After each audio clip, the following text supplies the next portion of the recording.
এখন চলে আসছি সেই খেয়াঘাট, মানে অন্তর্মুখ যে খেয়াঘাট, এইখানটায় আসছি। এখানে জাস্ট সবাই হচ্ছে ওয়েট করতেছে কখন আর কি নৌকা আসবে। Hey guys, this is Subrata and welcome to fresh a new blog. তো গাইস, সকাল সকাল হচ্ছে চলে আসছি। নদীর প্রাকৃতিক দৃশ্য ভাই মানে অসাধারণ, জাস্ট বলে বোঝাইতে পারবো না। এইখানের প্রাকৃতিক সৌন্দর্য সবাইকে মনোমুগ্ধ করছে, এটা আমি জানি, ইভেন আমি এটা মানি। পদ্মা নদীর সাইডে এমন একটা রাস্তা গেছে।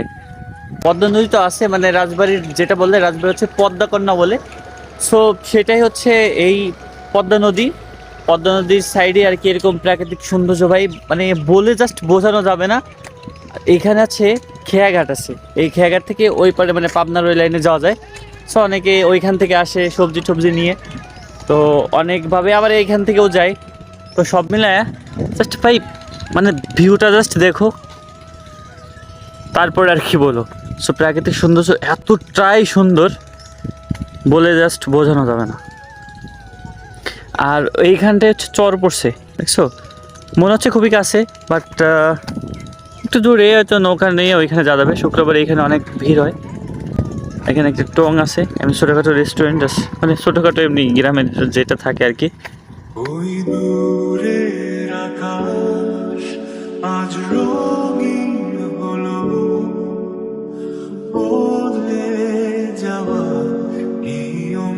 এখন চলে আসছি সেই খেয়াঘাট, মানে অন্তর্মুখ যে খেয়াঘাট, এইখানটায় আসছি। এখানে জাস্ট প্রাকৃতিক সৌন্দর্য জাস্ট দেখো ভাই, এখানে গাছ। আর এইখানটা হচ্ছে এই যে সেই পদ্মা নদী, মেবি এটা খেয়াঘাট।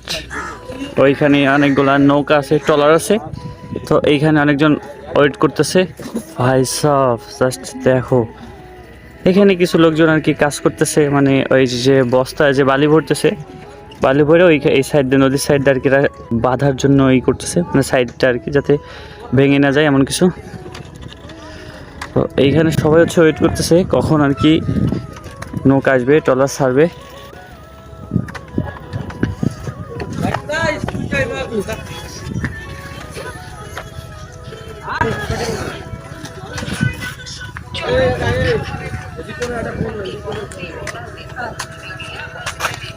এখন আমি দাঁড়িয়ে আছি হচ্ছে খেয়াঘাটের সেই শেষ প্রান্তে। এখান থেকে আর কি ওই পারে যায়, মানে বেরিবাদ যায়, তারপর হচ্ছে তোমার কালীঘাট, এইখান থেকে যাওয়া আসা করে। সো এইটা হচ্ছে এই পদ্মা নদী। পদ্মা নদীর এইখানটা চর পড়ছে, এইখান এর জন্য আর কি যাওয়া আসাটা অনেকটা প্রবলেম। যখন খেয়া যায় এইখান থেকে ঘুরে এদিকে যায় আর কি। তো অনেকে এখানে মাছ মারতেছে,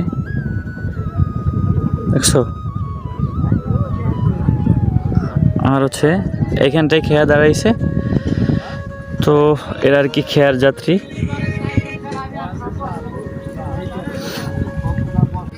সো বেসিক্যালি ধরতে গেলে পাবনার সাথে এটাই হচ্ছে খেয়া পারাপারে হচ্ছে মূল আর কি যোগাযোগ এখন ধরা যাইতে পারে, কারণ এখানে কোনো ব্রিজ ট্রিজ কিচ্ছু নেই। আর আরেকটা ঘুরে যাইতে হয় হচ্ছে কুষ্টিয়া যে ওই ব্রিজটা, লালনসা ব্রিজ মানে যেটা বলে ওই পাকশি ব্রিজটা ঘুরে যাইতে হয়। তো সেক্ষেত্রে এটা হচ্ছে শর্টকাট রাস্তা পাবনার সাথে যোগাযোগ রাখার জন্য।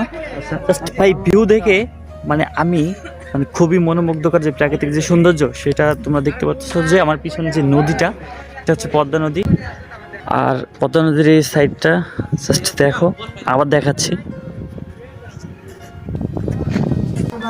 যেহেতু এখন শীতের সময়, সেক্ষেত্রে এখন হচ্ছে এই যে পদ্মার বুকে যে চরটা পড়ছে, এই চর পড়াতে আর কি দেখা গেছে যে এইখানকে যাতায়াত মানে ব্যবস্থা, মানে যে ট্রলারে আর কি নৌযানে যে যাতায়াত, সেটা অনেকটাই ভাই ব্যাহত হয়েছে, মানে অনেকটাই বাধাগ্রস্ত হচ্ছে।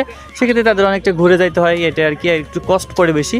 দেখেছে এখান থেকে যদি কাজের হাট বা কোথাও যাওয়া হয়, দেখেছে 30 থেকে 35 আনুমানিক 50-এর মধ্যে এমন ভাড়া পড়ে পার পারসন, এমন ভাড়া পড়ে। আর এই জায়গাটা হচ্ছে রাজবাড়ির অন্তর্মোড় থেকে একটু ভিতরে, যেটা অন্তর্মোড় ভাঙা বলে আর কি, অন্তর্মোড় ভাঙা। তো এইখানটায় আর কি আসলাম। তো দেখতে পারছো যে জায়গাটা ভাই মানে অসাধারণ সুন্দর। এই প্রাকৃতিক সৌন্দর্যের মানে বলে কারো পক্ষে আর কি করা, এক্সপ্লোর করা পসিবল না। তো আমি আমার মতন আর কি বোঝাইলাম, তোমরা জাস্ট দেখলা ভাই সব দেখো। আরেকটা কথা তোমাদের বলবো, যারা আর কি এইরকম নদী দেখতে, নদীর পাশে এরকম প্রাকৃতিক সৌন্দর্য দেখতে আগ্রহ মানে ইচ্ছুক, ভ্রমণ পিপাসু, তারা তো অনেক জায়গায় যাও, এইখানটাও আসতে পারো, জায়গাটা অনেক সুন্দর ভাই। সো এটা হচ্ছে আমাদের রাজবাড়ি হচ্ছে রেলগেট থেকে আসলে রাজবাড়ির যে রেলগেট আছে, রেলগেট থেকে আসলে তোমার 30 থেকে 40 টাকা এমন পড়বে। তো এখান থেকে একটু ভিতরে আসতে হয়। তো জায়গাটা সৌন্দর্য উপভোগ করতে এখানে আসতে পারো অবশ্যই।